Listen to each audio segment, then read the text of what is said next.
Were the devastating wildfires on Maui really caused by climate change? Skies over North America were hazy from smoke generated by Canadian wildfires in the summer of 2023.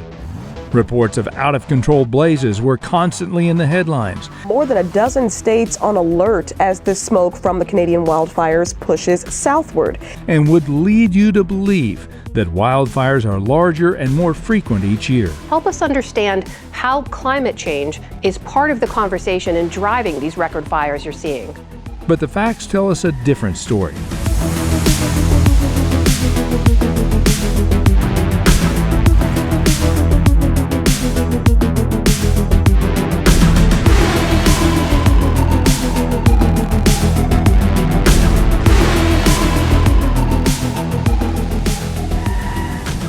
The Canadian National Fire Database shows the number of fires in Canada have been on the decline for the last 30 years.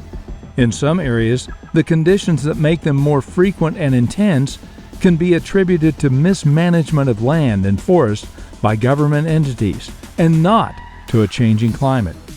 Proactive practices of logging and controlled burns, which help prevent wildfires, have been abandoned in favor of reacting to fires whenever they break out.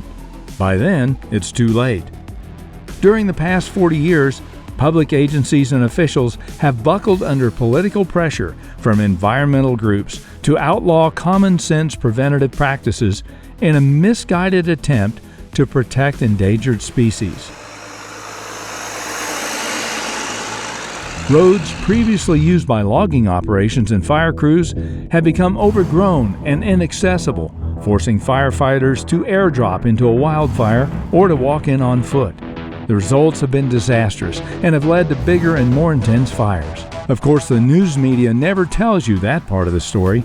Just learned that this is now the deadliest wildfire in modern U.S. history. Because it requires a little research and a willingness to reveal all the information. We have about 100 years of data on wildfires in the United States available to us. However, a chart frequently used to mislead you only presents data on wildfires starting with 1983, the year when the number of acres destroyed by wildfires was at its lowest point.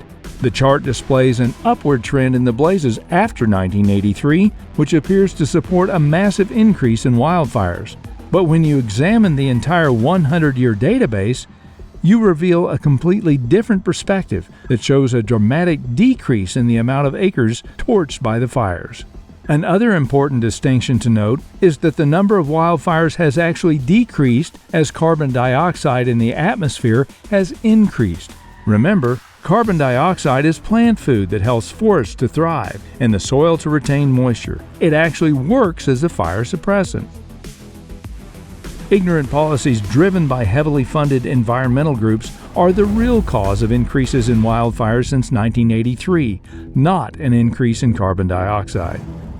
Emergency management and fire crews telling us that this is a fast, extreme moving fire. Wildfires are just an easy way for the media to use fear and drama to promote man-made climate change to an unsuspecting public. But now you know the truth.